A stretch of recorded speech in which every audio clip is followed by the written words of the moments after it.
मी शिकवतो त्या गोष्टी शिकवल्या जात नाही. ट्युशन मध्ये तुम्हाला कधी एक चॅप्टर शिकवला का? माइंड डायव्हर्ट का होतो, माइंड कन्फ्यूज का होतो? तुम्ही पुस्तक घेऊन बसा, असे बसलात पुस्तक घेऊन मिनिमम 5 ते 10 मिनिटं मन लागेल तुमचं. त्याच्यानंतर माइंड कन्फ्यूज होतो, डिप्रेस होतो, लक्षच लागत. कधी कधी काही लोकांना तर डोकं दुखायला आणि त्याच्यानंतर वाचायला लागलं की कळत नाही. तरी जर जबरदस्तीनं वाचत असाल तर मग डोक्याचे बिमारी उद्भवतात. आणि आपण जबरदस्तीनं स्टडी करतो, मग किती जबरदस्तीनं स्टडी करा, तो स्टडी पूर्ण होत नाही. त्याला तुम्हाला काही आठवणार असते. याचा अर्थ तुम्ही 10 मिनिटं अभ्यास करा, पण जेवढा समजते तेवढंच करा. आणि होत नसेल सोडून करू नका. अरे किती जबरदस्तीने केला, समजतच नसेल तर वेस्ट ऑफ टाइम. हा फॉर्म्युला लक्षात ठेवा. त्याच्यासाठी मॉर्निंगला उठा. मॉर्निंगला उठल्याला 2 फायदे आहेत. माझ्या कंपनीचं मेडिटेशन आहे. पहिला फायदा आहे की मॉर्निंगला जर तुम्ही उठलात तर तुमचा आयक्यू लेवल आणि ग्रास्पिंग पॉवर वाढेल. दुसरा फायदा असा आहे तुम्ही फ्रेश राहता. कसं राहता? फ्रेश. तो भाग वेगळा आहे की सुरुवातीला आपण उठलो जरी तर 2-4 घंट्यात. आणि अभ्यास कधी जेवण करून नसते करत. संध्याकाळी जेवण करायच्या अगोदर. जेवण केल्यावर तुम्ही कुंभकर्णीची औलाद आहात. जर तुम्ही जेवण केलं तर मग कोणी उताना झोपते, कोणी आडवं झोपते, कोणी कसं झोपते, कोणी असं पुस्तक घेऊन बसते. नाही, अभ्यास कसा करायचा असतो चढे टाकून खाली, सोप्यावर नाही, दिवाणावर नाही, खाली चढे टाकून खाली. पाण्याला राहतात, पद्मासनाला, मानेगाला असं स्टेप. ब्लड सर्क्युलेशन ओके असलं पाहिजे. ब्रेनला रक्त पुरवठा जर पोहोचला तरच तुमची ग्रास्पिंग पॉवर तुम्हाला क्लिअरेशन देईल, क्लिअरिटी देईल. तर रिअलिटी म्हणजे तुमचा स्टडी कम्प्लीट होईल. नाही तर तुम्ही पॉसिबल नाही की तुम्ही तुमचा तेवढा स्टडी तुम्ही कम्प्लीट करू. क्लिअर झालं? पहिला फॉर्म्युला दिला. अभ्यास कधी बसून करायचा आणि किती मिनिट करायचा? 30 मिनिट. एका विषयाचा अभ्यास 30 मिनिट. परत 5 मिनिटाचा ब्रेक, परत 30 मिनिट, परत 5 मिनिटाचा ब्रेक, परत 30 मिनिट, परत 5 मिनिटाचा ब्रेक, परत 30 मिनिट. असा करता करता 2 तास जाते. त्याच्यानंतर आपल्याला जर विचार केला तर 20 मिनिटे एक्स्ट्रा जाते ब्रेकची. म्हणजे 2 तास 20 मिनिटाचा अभ्यास तुम्हाला इव्हिनिंगला करावा लागेल आणि 2 तास 20 मिनिटाचा अभ्यास तुम्हाला मॉर्निंगला करावा लागेल. एका वर्षानंतर येऊन मला भेटा तुमच्यामध्ये काय चेंज होईल. रॉकेट सायन्स नाही, कॉमन सेन्स आहे. 1 करोड लोकांनी, उद्या मी तुम्हाला एक फॉर्म्युला शिकवण, ते झाल्यावर आपला 1 करोड लोकांनी तो फॉर्म्युला यूज केला तर ते लेकर जिनियस बनले. ज्या लेकरांना 10th मध्ये कन्फ्युजन होतं की मॅथमॅटिक्स मध्ये आम्ही पुढे जाऊ शकत नाही, मी फेल होणार, पण त्या फॉर्म्युल्याला यूज करून मॅथमॅटिक्स मध्ये लेकरांनी अव्वल मार्क मिळवले. एवढा आपला फॉर्म्युला आहे. उद्याला आपण शिकूया. आता आपण करिअरकडे थोडंसं वळूया. चला, what you want from your career. काय याचा अर्थ? काय पाहिजे? प्रत्येकाची अपेक्षा असतात ना. मला सांगा, तुम्हाला तुमच्या करिअर मधून काय पाहिजे? बोला रे सगळे. तुमच्या वडिलांना तुमच्याकडून काहीतरी पाहिजे आपण अपेक्षा म्हणतो. तुम्हाला तुमच्या वडिलांकडून काहीतरी पाहिजे त्याला आपण अपेक्षा करतो. बरोबर आहे? आणि दोघांच्या मध्ये देवाणघेवाण झाली, दोघांची अपेक्षा पूर्ण झाली तर काय होते? सॅटिस्फॅक्शन होते. केले बात पूर्ण केलं. म्हणजे आई वडिलांना अपेक्षा आहे की तू चांगले मार्क मिळवले पाहिजे. जर तू चांगले मार्क मिळवले 10वी 12वी त्यांना बरोबर वाटते. समाधान. समाधान म्हणजे सॅटिस्फॅक्शन, इम्प्रूव्हमेंट म्हणजे परिवर्तन. बरोबर आहे? आता तुम्हाला सॅटिस्फॅक्शन केव्हा येते? जेव्हा तुम्हाला आवडलेली एखादी गोष्ट तुमच्या पॅरेंट्सनी दिली. तुम्हाला ड्रेस आवडला, मोठ्या मुश्किलनं तुम्ही हट्ट केला, या नाही दिला. 8 दिवस झाले, 15 दिवस झाले, 2 महिने झाले, फायनली 3 महिन्यानंतर भेटला. तुम्ही दीर्घ श्वास घेता, फायनली भेटला. वर्ल्ड बनवलं बरं, पण एक मनाचं समाधान आहे, सॅटिस्फॅक्शन. बरी तुम्हाला क्रिकेट खेळायचं, तुम्हाला पैसे पाहिजे बॅटसाठी, घरचे म्हणते नाही, आणि फायनली भेटली, मॅनेज केली. कसं वाटतं? बरं वाटते की? तर अपेक्षा पूर्ण होणे म्हणजे सॅटिस्फाईड होणे. ओके. आता सॅटिस्फॅक्शनचे बरेचसे पर्याय, बरेचसे कारण आहेत, ते आपण पुढे शिकूया. मग आता मला सांगा, तुम्हाला तुमच्या परिवाराकडून अपेक्षा आहे की त्यांनी तुम्हाला समजून घ्यायला पाहिजे, राईट? प्रत्येक कोणी वाटते काय काय तर कोणी कंप्लेंट केली तर बाबा समजून घेते, आई समजून नाही घेते, तो तिच्या मला नाही काम आहे. बापाने पाहा लागते, घरी पाहा लागते, शेती पाहा लागते, 24 घंटे आपली माय काम करते मॅडासारखी, थोडं कधी कधी डोकं गरम होते. आणि आपल्या मायचं डोकं गरम झालं तर तिथं कोणती फिलॉसॉफी काढली असते की तू एक खानदान काढते, त्या बापाचं खानदान काढते, त्या इथे खानदान काढते. आता ग्रेट फिलॉसॉफर युअर मम्मा. आज तुम्ही माय शांत आहे, तिची फक्त गरम होते. अख्खी कॉलनी पाहायला येते, बैकून गरम झाली. आणि मग तिचे शब्द ऐका तुम्ही, आ हा हा हा हा, त्या बापाला थंडीच करते तुम्ही माय. बिलाची नागिन निघाली, नागोबा ढोलायला लागला. आणि त्याच्यानंतर मग त्या बापाची थंडी केल्यानंतर मग ती गिळा. आणि एवढ्या मोठ्या शिव्या खाल्ल्यानंतर माणूस काय गिळत बाबा. तर या प्रत्येकाच्या घरात आहे. आणि आई का गरम होते याच्या मागचं कारण सांगतो थोडं. सिंपल फिलॉसॉफी आहे या. कामचा वर्कलोड जेव्हा जास्त होतो ना पुढे, आणि एखादी गोष्ट जेव्हा अनपेक्षित आपल्या विरोधात होते तेव्हा तुमची पण होते ना. एखादी गोष्ट तुमच्या विरोधात झाली, तुम्हाला जे पाहिजे तसं नाही झालं, तुम्हाला जे आवडते ते नाही भेटलं, तर मग काय काय काय पट्ट्या इथून जाते. ट्युशन कॉलेज वगैरे करून घरी गेला तर डॉक्टर भेटते, काय काय करू मी काम केलं काय, थकली मी पहाड चढायला गेली काय. काय या एज मध्ये तुम्ही नवर वाटतं मला, या एज मध्ये तुमची एनर्जी लेवल किती असायला पाहिजे माहिती आहे? 1000%. ब्रेक किती प्रकारचे, ब्रेक किती प्रकार आहेत?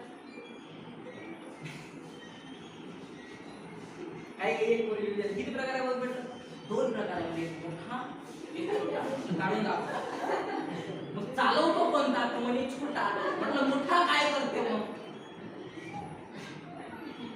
ब्रेन असते पोरे हो. ब्रेनचे प्रकार 3 आहेत, ज्याला आपण माइंड म्हणतो. एक आहे आउट ऑफ माइंड, एक आहे प्रेझेन्स ऑफ माइंड, एक आहे सबकॉन्शियस माइंड. आता तुम्ही इथं बसलात पण लक्ष दुसरीकडे असेल तर तुम्ही आउट ऑफ माइंड, शिकून फायदा नाही. तुम्ही इथं बसलात, बॉडीला प्रेझेंट आहात, डोक्याने प्रेझेंट असाल, त्याला म्हणतात प्रेझेन्स ऑफ माइंड. तिसरा आहे सबकॉन्शियस माइंड. बॉडी नाही आहात, डोक्याने आहात, डोळ्याने आहात, कानाने आहात, मनाने आहात, त्याला म्हणतात सबकॉन्शियस माइंड. शिकून तुम्ही इमॅजिन करता की मी काय करतो. आणि हा जो सबकॉन्शियस माइंड आहे व्हेरी इम्पॉर्टंट, कारण हाच माइंड तुम्हाला रिच अँड ग्रेटेस्ट बनायला मिळतो. समजलं आता?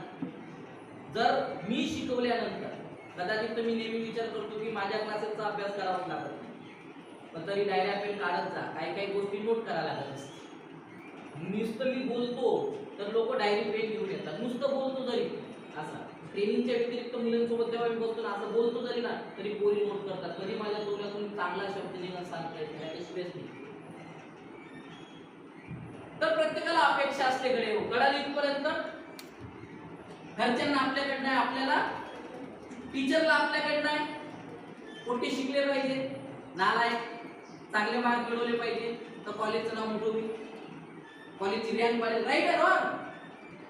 तुम्हाला काय वाटते? मास्तरनं चांगलं शिकवलं पाहिजे, सांगलं की आपल्याला एकदम जबरदस्त समजलं पाहिजे. आता हे जबरदस्त समजलं त्याच्या हाती आहे की तुमच्या हाती आहे? त्याच्या हाती काय शिकवलं, तुमच्या हाती काय? आणि समजत नसते पोराय हो, तुम्ही मूर्ख बना नका करू. समजत नसते, समजून घ्या. आपला प्रॉब्लेम आहे का काय गड्या? आपण हार्ड गोष्ट कधीच करत नाही. आपल्याला प्रत्येक गोष्ट इझी पाहिजे म्हणून आपण हार्ड गोष्ट करत नाही. जे कठीण आहे ते करतच नाही आपण, आणि जे सोपं आहे त्याचं तेच करतो. मी आजही पाहतो, तुम्ही असे लेकर असाल कदाचित तुमच्यापैकी, जे पुस्तक वाचणं सोपं आहे तुम्ही त्याला वाचता, ज्याचा अभ्यास करणं सोपं तुम्ही त्याचा अभ्यास करता, जे कठीण आहे तुम्ही देता. आणि बेटा चांगले पर्सेंटेज घ्यायला ऑल सब्जेक्टचा स्टडी बेटर पाहिजे, तरच पर्सेंटेज येईल ना. आणि माझा नियम थोडासा वेगळा आहे. माझा नियम असा आहे, जे येते त्याला आपण प्रॅक्टिस मध्ये कव्हर करू शकतो. जे येत नाही, जे कठीण आहे त्याच्यावर जास्त फोकस. फॉर्म्युला नंबर 2 देऊन लागलो तुम्हाला मी. जे येत नाही, जे येते कॅज्युअली त्याला फक्त चालत्यावर करा. तसंही समजते ना, मराठी करायला लागते का तसंही समजते ना, इंग्लिश करायला लागते का तसं समजते ना. जे कठीण आहे, अगदी कठीण आहे, त्याच्यावर जास्त ट्राय करा. एवढं ट्राय करा की तो कठीण विषय येणाऱ्या 365 दिवसांमध्ये तुम्हाला सुटावा. आणि असा तर बेटा 6 सब्जेक्ट पैकी असा एखादा सब्जेक्ट असते जो कठीण आहे. त्या 6 पैकी 1-2 विषय असे आहे ना जे सोपे तुमच्यासाठी, त्या 6 ते 6 कठीण आहे. असतो की नाही बोला. पण 4 सब्जेक्ट हार्ड असेल तर 4 वर काम करा, 2 राहू द्या. ते चालत्या कधी शेवटच्या 2 महिन्यातही कव्हर करू शकतो आपण. तुमचा प्रॉब्लेम काय माहितीये का, तुम्ही 2 वर जास्त भर देता आणि 4 मागे ठेवता आणि मग सरते शेवटी जेव्हा एक्झामची वेळ येते ना, मग त्या 4 मध्ये आपण कन्फ्यूज होतो, मग डोकं दुखते, मग फ्रस्ट्रेट होतो, काय काय करून कळत नाही आणि मग तिथंच आपला गेम फसतो आणि आपण वेळ आहे ना पण त्याच्या बरोबर द्या. समजलं तुम्हाला. आता हे काम माझं नाही आहे, हे काम तुमच्या टीचरचं आहे. की तुम्हाला आखून द्यावं, त्याला आपण काय म्हणतो टाइम टेबल, की कोणत्या विषयाचा अभ्यास कधी करायला पाहिजे, कसा करायला पाहिजे, कशा पद्धतीनं करायला पाहिजे. हे माझं काम नाही आहे. मी का सांगतो, तुमचं नुकसान नाही झालं पाहिजे. तर प्रत्येकाला अपेक्षा असते, कडे मला अपेक्षा होती, तुम्हाला अपेक्षा आहे. आणि माझं एक वाक्य नेहमी लक्षात ठेवा पुरे, अपेक्षा इतरांकडून ठेवल्यापेक्षा अपेक्षा स्वतःकडून ठेवा. नाही समजलं? नाही समजलं? इतरांकडनं अपेक्षा ठेवाल आणि जर इतरत्र लोकांनी तुम्हाला धोका दिला तर आयुष्यभर विसरणार नाही. रडाल, टेमलाल, पश्चाताप होईल, रिग्रेट होईल, फ्रस्ट्रेट व्हाल, डिप्रेस व्हाल, सुसाईड करा, नाही तर घरी जा. दुसऱ्यांनी धोका द्या, दुसऱ्यांकडून जर अपेक्षा करा, ती अपेक्षा जर पूर्ण नाही झाली, वाईट वाटते की नाही वाटत, मन दुखते की नाही दुखत. एक्झॅक्टली मन आहे कुठे हे अजून नाही समजलं, पण दुखते म्हणते. असं दुखते नाही पण दुखते. पण अपेक्षा स्वतःकडून ठेवल्या ना पूर्वी आणि पूर्ण जरी नाही झाल्या ना, अनुभव वाईट नाही वाटत, वाटते जाऊ दे ना. आपलंच आपल्याकडून झालं नाही, दिवस गेले का, आपण म्हातारं झालं का, बराच टेकलो का, दुसऱ्या बाबतीत तसं नसते. एखाद्या मैत्रिणीला भरोसा दिला, तू टेन्शन घेऊ नको, आज राहिलेला प्रॅक्टिकल तुला सांगेल, पण तिला नाही दिली दुसऱ्या दिवशी आणि तुला सबमिट करायचं आहे. तुला कसं वाटत, डबल तू बोलशील, तू म्हणशील साऱ्याशी बोलत या कारणात टेन्शन नाही बोल गाडीकडे भले जा, तुझी मैत्रीण आहे, लागू नको, हाय बा मैत्रीण. आणि तुला वाटलं की आता मला तिला प्रपोज करायचं फिक्स आहे तुला, आता तिचा वाढदिवस येणार बा. आणि काय नाव तुझं, हा वंश, वंश खरा वंश आहे का वंश, लाजू नको. अरे कॉन्फिडन्स असला पाहिजे वंश. मग तू रोज तुला म्हणायला असा बसून राहिला, अशा सोबत आणि मला आलू उडाले, प्रॅक्टिस, कॉन्फिडन्स पाहिजे ना बोलायले. वाईट काहीच नाही पुढे, काही वाईट नाही बे. आता तू कोणत्या क्लासला आहे, हे लेवलची आहे, 12वी नंतर हे लपडे पाहिजेच तुझ्या कॉलेजमध्ये. आपल्याला 2-4 मित्र असते पाहिजे म्हणजे आपल्याकडे कोण नाही चालत असते, या कॅज्युअली गोष्टी आहे पोरे, तुम्ही सरमू नका. तसे तुम्ही सरमत नाही म्हणा, आपल्या एकटा सरमता, इज्जत ठेवता तुम्ही रेग्युलर जाईल, ठीक आहे बा 200 रुपयाचा क्लास आहे, इज्जत ठेवायला पाहिजे, सरमत नाही आपण. तर मग तू 3 महिने प्रॅक्टिस करून राहिला तुला आता तिच्या वाढदिवशी आलं तू म्हणायचं, पण तुला समजलं की बाबा आपण म्हणायला गेलो पण तिने दुसऱ्याला घेऊनच लागला.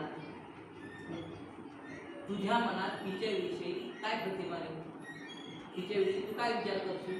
4 मित्राले म्हणजे महाबदमाश, हे तिच्यासारखी तर नालायक नाही आहे. कौन रे काय झालं, तिथं तर लय फिरवली, अभि एकही नाही फिरवला, तूच तर फिरला तिच्या पाठीमागं.